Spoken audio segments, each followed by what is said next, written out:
Oh, look at this brain trust, huh? You guys all got the memo, huh? So with these years of wisdom in the room, we get this question all of the time. You get it personally, we get it on the show. Everyone's always asking, how do I find a really good contractor tradesperson who I can trust? So this is what you guys do, and you've done it forever. Who wants to jump in first? I'll start. Go for it, Heath. So I'm going to take one of the ones that seems the most obvious. When you're dealing with a trade that requires a license, something like a plumber, electrician, or general contractor, make sure they actually have a license that's valid and that they have insurance. I mean, it seems simple enough, but people don't always check. One of the easiest ways to check is you can check the license online, usually with the state that issues it. You can see if it's current and if there are any issues with that license. And do you think that there's a lot of folks out there who don't have a license, and what should be Well, that's where one of these red flags comes up. So a lot of times you'll see some of these guys come along that should have a license and ask the homeowner to pull the permit. When you see that, that's an immediate red flag. That means that they probably can't pull the permit for some reason, whether it's an issue with a license, insurance, or something else. Right. So definitely avoid that. All right, first on the list. After licensing and insurance, next one for me is third-party certifications, especially in the HVAC industry, right? Different skilled trades have different, standards, but there are third-party organizations around the country that offer training for HVAC technicians so they can really get good at their craft. It also tells me something about the company. If the company's willing to invest in their staff to get them better trained at what they want to do and become pros, that's a huge differentiating factor. And then with heat pumps, mini splits especially, those are computer-controlled machines, and so you really need to know what you're doing, and so the manufacturers offer their own trainings on installation, service, and commissioning. Yeah. So you really need to make sure that that contractor is trained on that specific brand before they do the installation. Yeah. So similar to licensing, but in your part of the world, a lot of it is, are they certified and properly trained? Yeah, that piece of paper actually does matter. Yeah. What do you think, Dad? I agree with that, and I got to warn you. The other thing is, watch out for low bid, believe it or not. Low bid. You can't get a lot for a little, and if you take the middle bid, or even the higher bid, there's a good chance that they're going to have licenses, they're going to go to training, they're going to have insurance, they'll file all the right permits, and they'll actually have employees that work directly for them, not just subcontractors. Right. The other thing is, look around your town. Sort of see at the Little League games, whose trucks are parked there, and sort of that suggests that those guys or gals are invested in the local town. And that means you might be able to find them later on, too. It's probably going to be a callback. That's right. And they're probably going to be there, right? Not with our stuff, but No, but I'm just saying, help me with this, whatever. Yeah, it makes total sense. All right. Pops, what do you think? Certifications, I think all of that is very important, absolutely. A lot of people get, they ask for a reference on a contractor, but they don't follow up on it. They don't call them. They don't follow up with, how was the job done? If you find a contractor that you're going to work with, you think you're going to work with, go to the job site and visit the job site. How neat is the job site? Is it clean? Is it put together? Is it organized? If it's not, that says a lot about a lot. And do the subs all work together? I mean, are they it has to be like a team.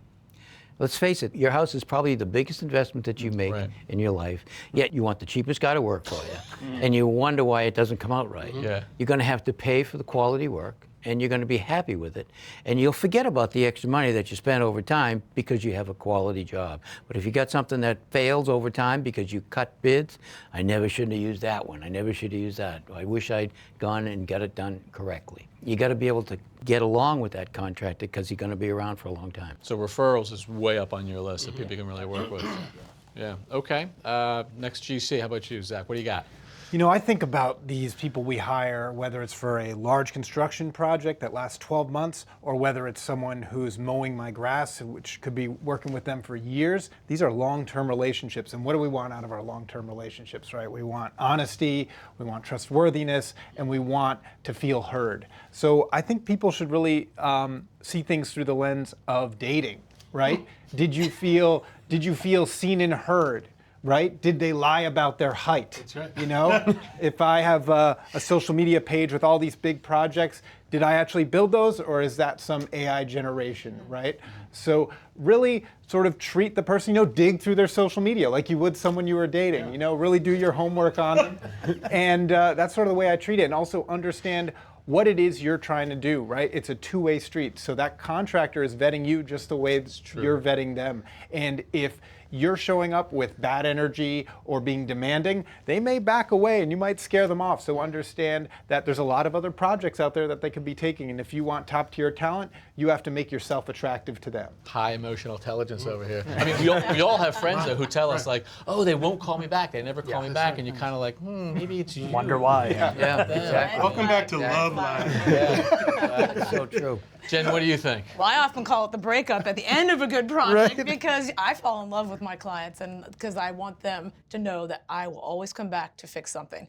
But when you're looking for a landscape designer contractor versus landscape maintenance, a lot of people say, oh, I just want landscaping. There's a big difference, right? There's maintenance, which is lawn mowing, irrigation, all these things that are like the to-dos after a garden is installed. Yeah. So like my job is design the master plan, you get the contractor to install it, you have multiple subs, and like you said, all the subs should really get along, see how they interact. So that's doing an installation, doing the construction part, and then maintenance is caretaking and after.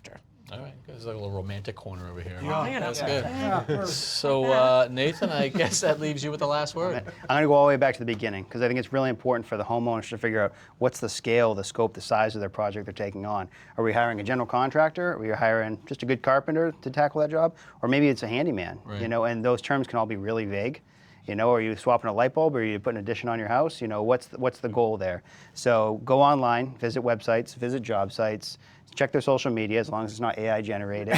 You know what I mean? Ask questions, see if the project you want to do is something they're interested in taking on. Cool. All right. Well, the breadth of experience, the years of experience in this little table right here is amazing. So thank you for your guys' wisdom and thank you for sharing it. Thanks for watching. This Old House has got a video for just about every home improvement project, so be sure to check out the others. And if you like what you see, click on the subscribe button to make sure that you get our newest videos right in your feed.